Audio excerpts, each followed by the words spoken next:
সকলকে নমস্কার।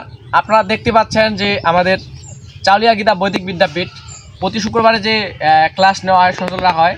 তো আমি আসলে চেষ্টা করি যেন প্রতিটা সন্তানেই যেন তার যে আমাদের বৈদিক জ্ঞান আছে, সনাতন ধর্মের যে শিক্ষাটা আছে তারা যেন পায়।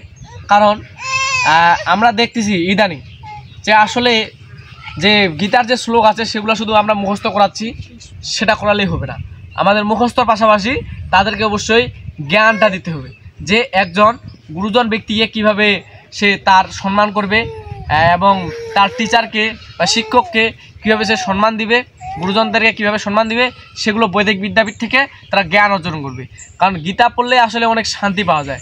যেমন বেদের মধ্যে যেগুলো আছে, বেদ আমাদের কতটি আছে এখনও অনেকে কেউ জানে না, নিজের ধর্মটার নামেই জানে না।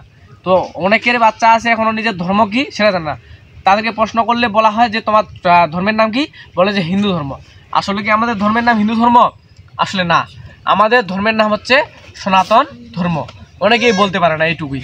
তো আমি চাই যে প্রত্যেকেই যেন নিজের সন্তানকে অবশ্যই বৈদিক বিদ্যাপীঠগুলোতে যেন পাঠায়, নিজের যে গ্রামের যে গীতা স্কুলগুলো আছে সেগুলো যেন তারা সচল রাখে এবং প্রতি সন্তানকে যেন তারা নিজ নিজ দায়িত্বে তারা প্রত্যেকেই যেন নিজের জ্ঞানে পাঠায়, যেন নিজের সন্তান আসলে যেন তার বাবা মাকে যেন সম্মান দেয়।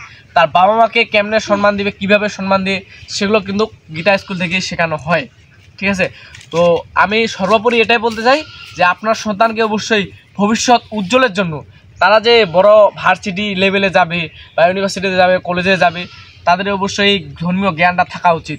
কারণ ধর্মীয় জ্ঞানটা থাকলে আপনার সন্তান অঝরে ঝরে যাবে না, তার নিজের প্রতি একটা আসক্তি এবং শক্তি কাজ করবে।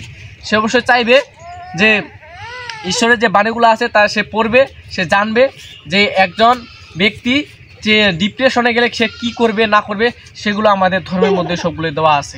তো সেগুলো সে জানতে পারবে।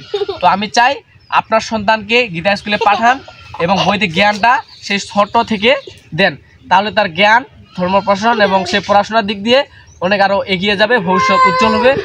আমাদের ভিডিওটি এই পর্যন্তই। সকলকে নমস্কার, সকলে ভালো থাকবেন।